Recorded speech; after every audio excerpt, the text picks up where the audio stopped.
I'm Stephen Downey, and you're very welcome to episode 27 of the Mindful Living Guide. This week, I am doing something I haven't done before, and I'm going to share a talk that I did recently at an amazing networking event for business owners called We Can and We Will. I was invited to speak by the lady that runs it, Amanda Delaney, who is also going to be a guest coming up on the show very soon.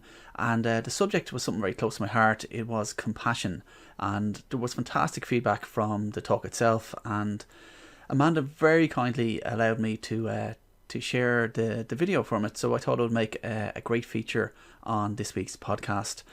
We delve into what a self-compassion break is and how it can help anybody, whether that's in business, whether that's in personal life, when they feel a bit overwhelmed, when things aren't going right, and you've got that cycle of something going wrong, berating yourself, beating yourself up, cycle, something else goes wrong, beating yourself up more. And it's a never-ending loop, a never-ending cycle. So we need something to be able to break that cycle. And I introduced something from Kristin Neff, which I think is a really helpful tool, and I'm hoping that it will benefit you this week.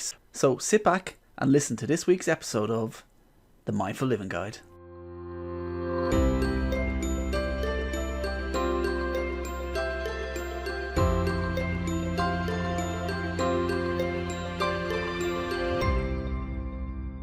Thanks a million, Amanda. I really appreciate that.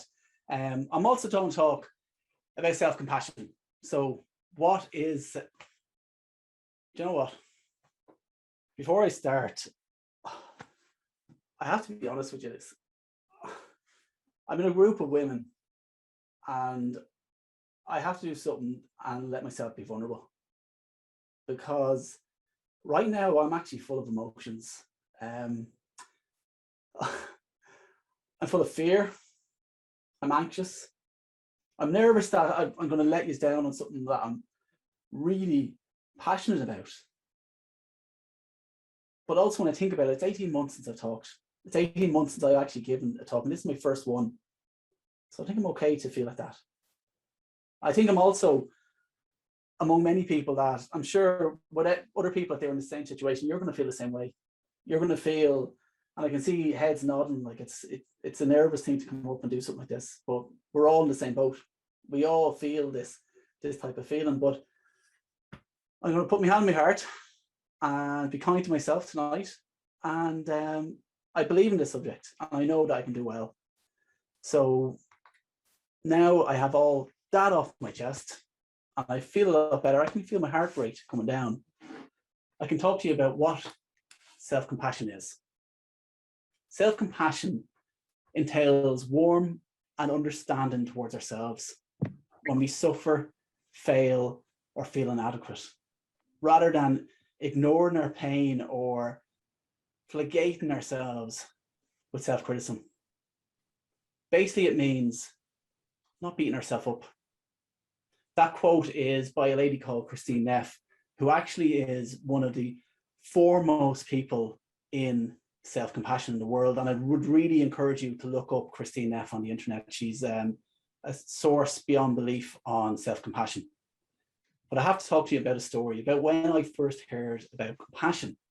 Now, this is going back, geez, it was before lockdown and everything, actually. I was just finishing off my teacher training in mindfulness, and we had a lovely ceremony, and I received a nice certificate. And that's Jane, who I trained with in the sanctuary in Dublin 7.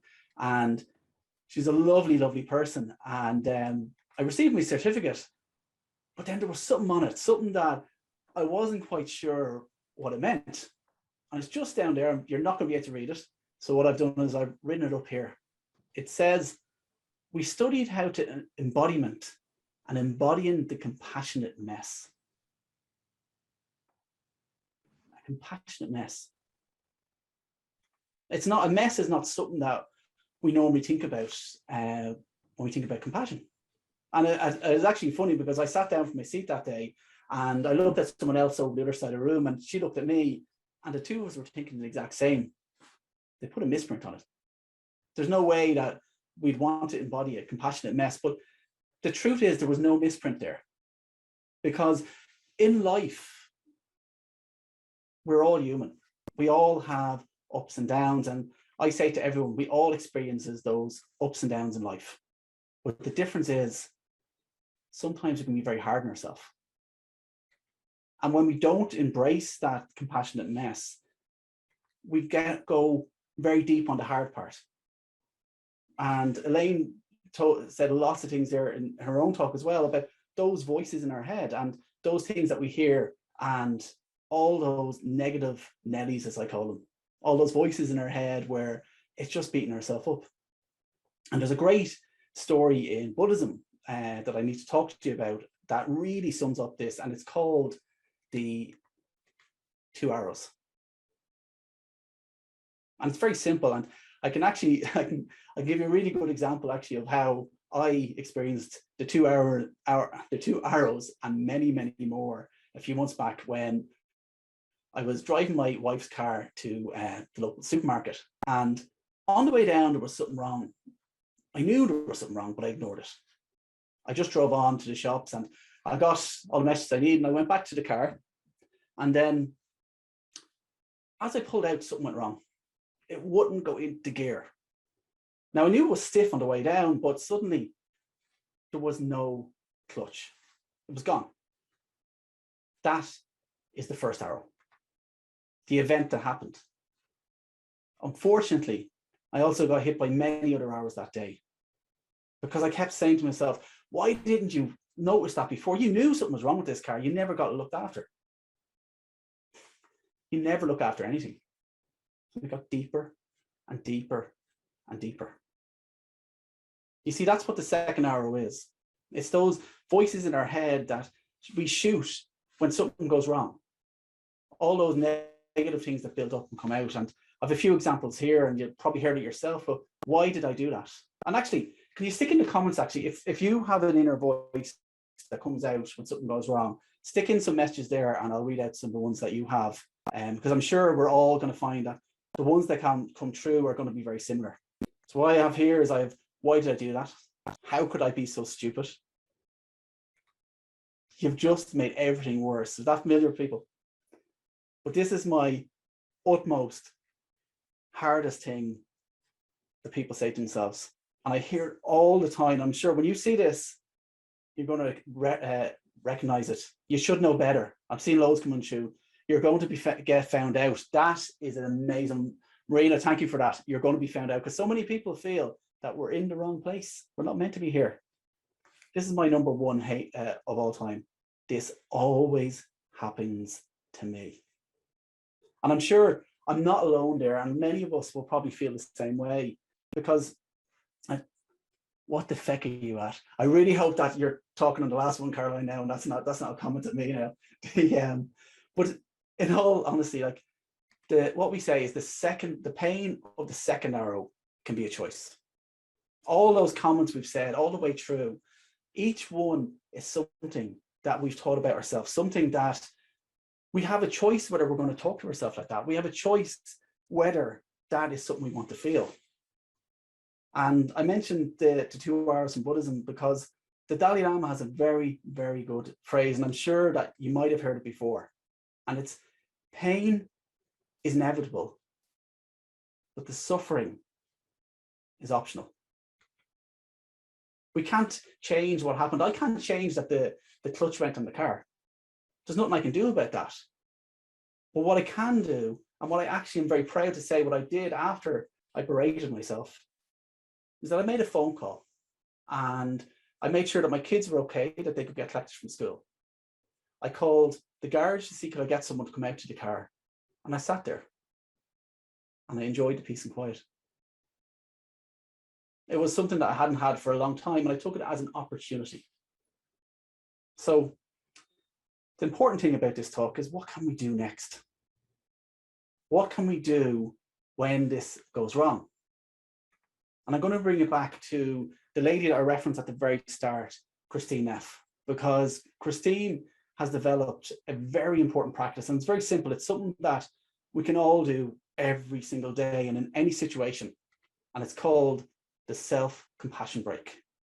And that's Kristin's name with a K, K-R-I-S-T-I-N, Neff, if you want to take note on it. And she is, as I said, one of the foremost people in self-compassion in the world.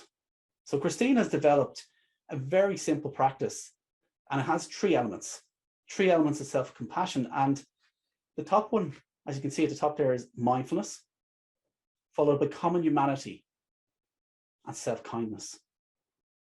Three elements that really, really help to break you from a cycle of hurt, berating, judgment, and gradually bring you back to yourself.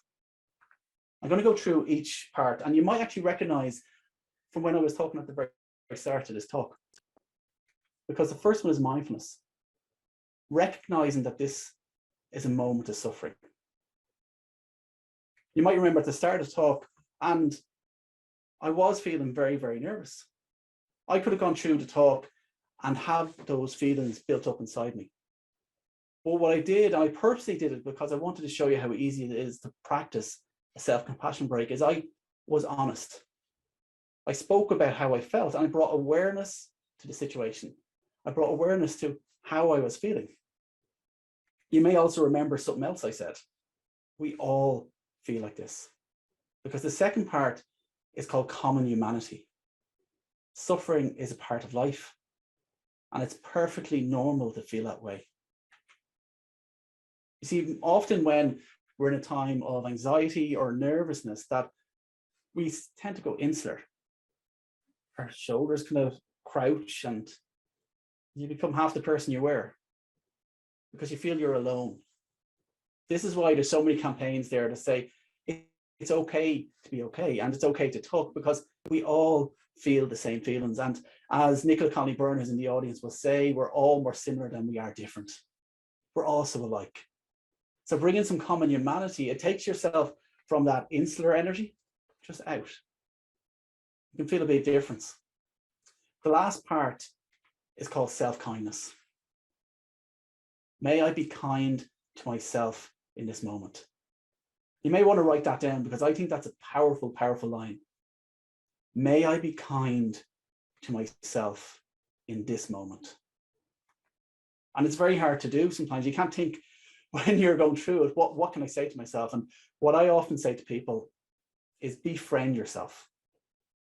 How would you be to a friend in this moment? What would you say? Can I get you to throw some things in the comments? If your friend was suffering, if you met a friend and they were feeling just as uncomfortable and anxious as you are in a situation, what would you say to them? What kind of thing would you say to encourage them that deep down you really know that it's you want to talk to, it's you want to help? I have a few samples here again, and hopefully you can read that. In the top left, it says, I can be courageous and vulnerable. Powerful question, powerful statement. I am enough. I think we heard that we will many, many times, that sentence, I am enough. And you are. Each and every one of you is just the most amazing person. And sometimes it takes someone else to say it to us. It takes someone else to say it for it to actually to come in and for us to feel it. I don't need to rush my feelings.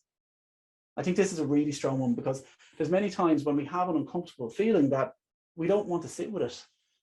This goes back to the compassionate mess. We don't want to feel in that mess of life, that human condition of suffering, but in reality, we all suffer. I deserve to rest. I believe in myself. I really hope everyone is taking note of some of these lines, because these are lines that I know when something is going wrong, that it might help you. It might help you in your dark days. So what I wanted to do from this talk is be able to give you the elements of what a self-compassion break is. And the good news is it's a very, very simple meditation.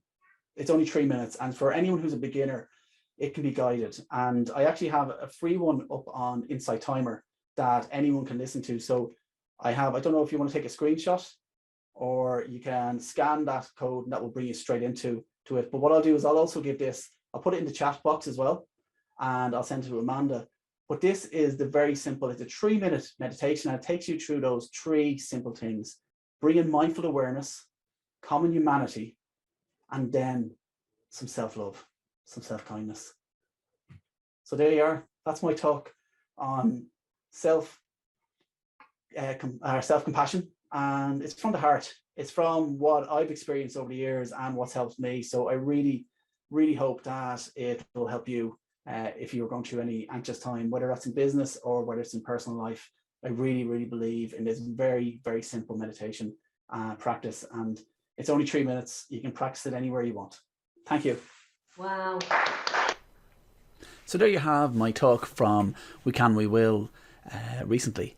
I really hope that you can get something from it. I've also posted the video up on YouTube as well, so you can see some of the slides that I showed as part of the talk as well.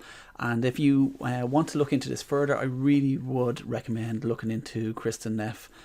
She is a powerhouse of knowledge, and her website is self-compassion.org, and she has a lot of resources there all about self-compassion where you can look into it in more detail. So listen, thank you. I really hope that you've enjoyed it. I'd love some feedback if you want to message me on the Facebook group or even on Instagram, and just let me know what you thought of this episode.